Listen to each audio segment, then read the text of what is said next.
Hello friends, कैसे हैं आप सब। उम्मीद करता हूं कि आप सब बिल्कुल ठीक होंगे।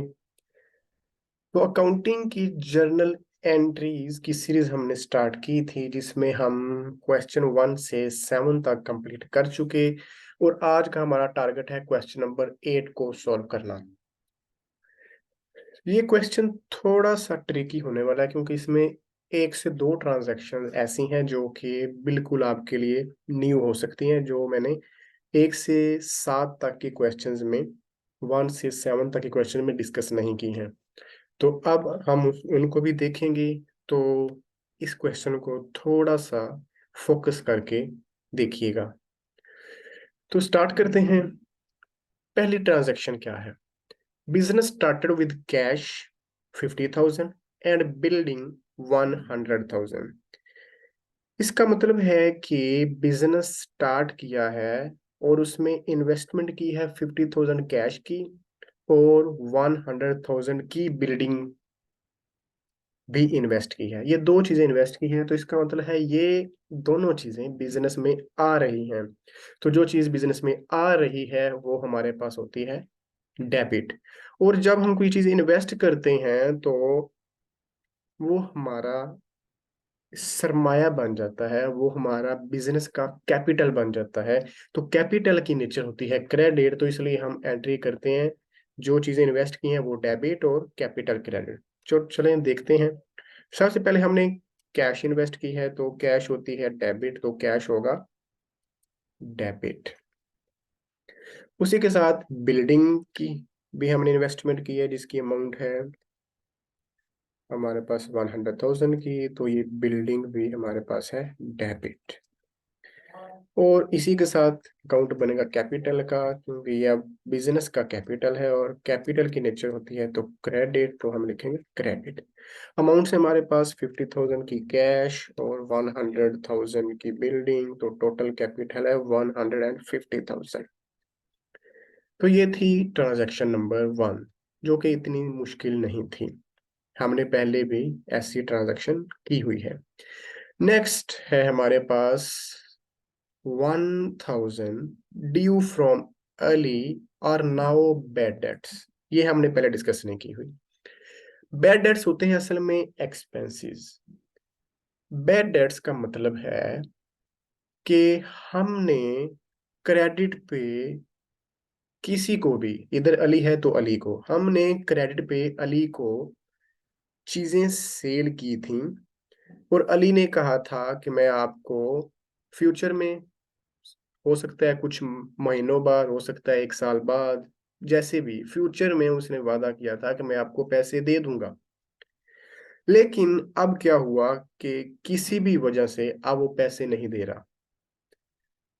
तो अब वो हमारे लिए, हमारे बिजनेस के हिसाब से वो पैसे हमारे जाया है। ये लफ्ज निकला है डेट्स, डेटर्स से। और बैड डेट्स का मतलब है कि हमारे लिए यह बैड थिंग है, बैड चीज है, बुरी चीज है कि हमें पैसे नहीं मिलने वाले, ये जाया हो गए हैं, इसलिए इसको कहते हैं बैड डेट्स। तो जब पैसे नहीं मिलेंगे तो हम इसको ट्रीट करेंगे एज एक्सपेंस, कि अब ये बिजनेस के लिए एक्सपेंस है। तो कौन नहीं दे रहा, डेटर जो कि अली है। तो इसका मतलब है कि हमारे पास अब एक्सपेंस रिकॉर्ड होगा, ऐसे कि जैसे अब एक्सपेंस हमारे बिजनेस में है। और जो डेटर हमने पहले रिकॉर्ड किया था डेबिट, क्योंकि जब हम क्रेडिट पे सेल करते हैं तो हम एंट्री रिकॉर्ड करते हैं डेटर्स अकाउंट डेबिट और सेल्स अकाउंट क्रेडिट। तो अब जो हमने डेबिट किया था डेटर्स को, तब डेटर्स एक हिसाब से हमारे बिजनेस में थे कि हमने इससे पैसे लेने हैं। लेकिन अब ये चला जाएगा, क्योंकि इसने पैसे देने ही नहीं है, हमने एक्सपेंस रिकॉर्ड कर लिया है, तो अब इसको हम ऑपोजिट कर देंगे, हम निकाल देंगे। तो पहले ये था डेबिट, तो अब क्या होगा, क्रेडिट। तो अब इसकी जनरल एंट्री कैसे करते हैं। नंबर 2, बैड डेट्स, क्योंकि ये है हमारे पास एक्सपेंस, तो एक्सपेंस इज ऑलवेज डेबिट, तो इनकी नेचर डेबिट है। तो बैड डेट्स डेबिट, और क्रेडिट अब क्या होगा, डेटर्स, क्योंकि डेटर्स अब हमारे पास से चले जाएंगे। तो ये है हमारे पास बैड डेट्स की जर्नल एंट्री। कितनी अमाउंट की बैड डेट्स हुए, 1,000, तो 1,000 हमने लिख दिया। ये थी बैड डेट्स की journal entry. Next, goods worth 2000 were used by the owner. तो अब जो ओनर है बिजनेस का, उसने अपने लिए चीजें इस्तेमाल की हैं, बिजनेस के लिए नहीं की हैं। तो जब अपने के लिए वो चीजें निकाल रहा है इस्तेमाल के लिए, तो वो होती हैं ड्राइंग्स। तो अगर तो कैश निकाली है तो हम कैश लिखते होते हैं, लेकिन अगर गुड्स हैं तो मैंने पहले भी बताया कि हम इसको परचेजेस के अकाउंट के हिसाब से ट्रीट करते हैं। तो अब क्या होगा हमारे पास, ड्राइंग्स ऑलवेज डेबिट, तो ड्राइंग्स तो होंगे डेबिट। और हमारे बिजनेस से जा क्या रहा है, गुड्स, तो गुड्स को हम परचेज अकाउंट से लेते हैं, तो परचेजेस अकाउंट क्रेडिट। तो नंबर थर्ड पे हम क्या करेंगे, ड्राइंग्स अकाउंट डेबिट, और हमारे पास होगा परचेजेस का अकाउंट, क्योंकि गुड्स जा रहे हैं तो परचेजेस अकाउंट क्रेडिट।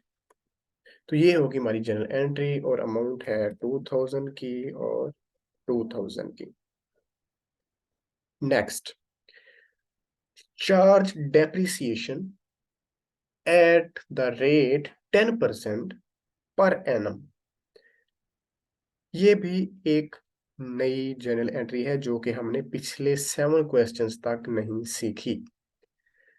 थोड़ी सी ट्रिकी है, और ये हर लेवल पे इस्तेमाल होने वाली जर्नल एंट्री है। अब वो कह रहा है कि डेप्रिसिएशन चार्ज की है 10% के हिसाब से, जो कि हर साल करते हैं 10%। लेकिन इसमें क्या किया, फॉर 2 मंथ, हमने इस साल में सिर्फ 2 माह की डेप्रिसिएशन लेनी है। क्या हमने ऐसे समझना है कि हमने जो भी चीज इस्तेमाल की है, आगे वो बता रहा है कि मशीन है, तो मशीन जो हमने इस्तेमाल की है वो हमने की है सिर्फ 2 माह, तो हम डेप्रिसिएशन भी 2 माह की चार्ज करेंगे। और असल में मशीन की कॉस्ट जो थी वो थी 30,000। तो असल में डेप्रिसिएशन है क्या, ये एक एक्सपेंस है। डेप्रिसिएशन होती है कि किसी भी हमारे एसेट के इस्तेमाल की वजह से उसकी जो वैल्यू में अब कमी आ रही है, वो है डेप्रिसिएशन। फॉर एग्जांपल, हमारे पास बाइक्स होती हैं, हमारे पास गाड़ी होती है, हमारे पास मोबाइल फोन होता है। तो जब हम उसको लेते हैं, परचेज करते हैं, तो उसकी अमाउंट होती है 1 लाख। मोबाइल है तो, या कार्स हैं, बाइक्स हैं, तो उनकी अमाउंट उस हिसाब से ज्यादा, 30 लाख, 50 लाख, 1 मिलियन, जो भी। तो जब हम परचेज करते हैं तो वो इतने की होती हैं, लेकिन जब हम उसको 1 साल इस्तेमाल कर रहे हैं, 2 माह इस्तेमाल कर लें, 5 माह इस्तेमाल कर लें, तो जब हम उनको सेल करते हैं तो वो उतने की नहीं बिकती, उससे थोड़े से कम पैसों में बिकती हैं। तो ये जो डिफरेंस है बिकने तक की प्राइस का और परचेज करने की प्राइस का, ये है डेप्रिसिएशन, कि एसेट की वैल्यू में कमी आ गई है, अब वो उतने का नहीं रहा जितने का था। तो ये होती है डेप्रिसिएशन। तो डेप्रिसिएशन ये हमारे लिए एक एक्सपेंस होता है, बिजनेस के हिसाब से हम इसको एक्सपेंस देखते हैं। और एक्सपेंस ऑलवेज डेबिट, तो इसका मतलब है डेप्रिसिएशन तो होगी डेबिट। लेकिन ये क्या है असल में, किसकी वैल्यू कम हो रही है, क्या बिजनेस से जा रहा है, तो वो एसेट है जो हमारे पास इस्तेमाल होगी वैल्यू कम करवा रहा है। तो वो इसमें मशीन है, तो हमारे पास एक तरह से मशीन बिजनेस से जा रही है, तो डेप्रिसिएशन अकाउंट डेबिट और मशीन क्रेडिट। पहले हम करते हैं जनरल एंट्री, फिर इसकी करेंगे कैलकुलेशन। तो ये नंबर 4 है हमारे पास, डेप्रिसिएशन हमारे पास होगी डेबिट, और इसी के साथ मशीनरी, इधर मशीन है तो मशीन अकाउंट क्रेडिट। ये हमारे पास हुई जर्नल एंट्री। लेकिन अब इसकी कैलकुलेशन कैसे करनी है, 10% की डेप्रिसिएशन रिकॉर्ड करनी है, और उसने कहा है कि 2 माह इस्तेमाल की है और उसकी वैल्यू है 30,000। तो हम करते हैं अब इसको, 30,000 की हमारे पास उसकी अमाउंट है, और परसेंटेज उसने बताई है 10% की, तो 10% की परसेंटेज है। और इसके साथ क्या है कि 2 माह इस्तेमाल हुई है, तो हम क्या करेंगे, 2/12, कि 1 साल में से 2 माह। तो अब इसको जब हम कैलकुलेट करेंगे तो ये हमारे पास होगा 30,000 मल्टीप्लाई 10% मल्टीप्लाई 2/12, तो ये हमारे पास होगा 500। तो ये 500 हम रिकॉर्ड करेंगे डेप्रिसिएशन। तो 500 ये हमने रिकॉर्ड कर दी। ये है कैलकुलेशन। तो ये थी हमारी नंबर 4 ट्रांजैक्शन। नंबर 5, नंबर 5 पे क्या हुआ? Provide interest on capital of 150,000 at 6% per annum for 9 month. जो कैपिटल है उस पे हम इंटरेस्ट देते हैं। तो वो कह रहा है कि कैपिटल की असल में अमाउंट थी 150,000, उस पे हमने इंटरेस्ट देना है कितना? 60% का। लेकिन 9 माह को देखते हुए देना है कि हमने 9 माह के हिसाब से कैपिटल को रखा और उस पे इंटरेस्ट दिया। तो उसकी कैलकुलेशन भी एक तरह से वैसी है जैसे डेप्रिसिएशन की है। लेकिन एंट्री क्या है? इंटरेस्ट जो हम दे रहे हैं वो हमारा है एक्सपेंस। तो एक्सपेंस इज ऑलवेज डेबिट, तो interest on capital is debit. तो किसके लिए दे रहे हैं, किसके अगेंस्ट दे रहे हैं? क्या एक तरह से बिजनेस से जा रहा है तो कैपिटल जा रहा है, कैपिटल के अगेंस्ट दे रहे हैं। तो हमारी एंट्री क्या होगी? Interest on capital account debit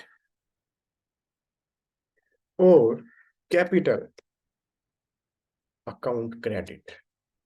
ये होती है इसकी जनरल एंट्री। तो अब इसकी कैलकुलेशन करनी पड़ेगी। इसकी कैलकुलेशन कर लेते हैं हम।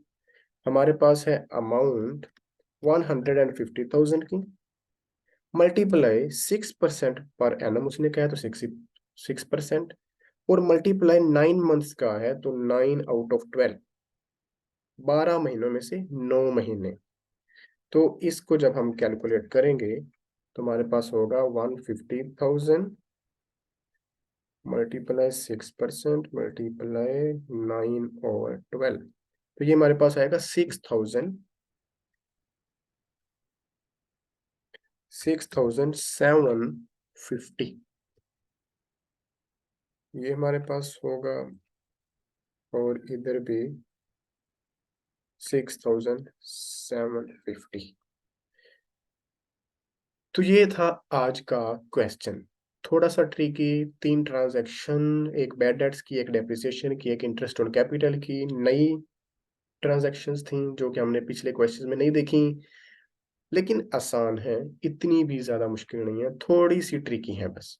तो इसको आप देखिएगा क्वेश्चन को और खुद से सोल्व भी करिएगा। उम्मीद करता हूँ कि आपको हर चीज क्लियर हो गई होगी।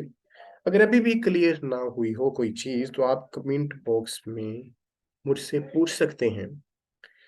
और अगर वीडियो अच्छी लगे तो चैनल को सब्सक्राइब कीजिएगा, वीडियो को लाइक कीजिएगा और बेल आइकन को जरूर पुश कीजिएगा ताकि हर आने वाली वीडियो का नोटिफिकेशन आपको मिलता रहे।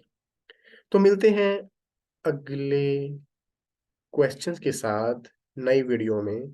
तब तक के लिए अपना ख्याल रखिएगा। अल्लाह हाफिज।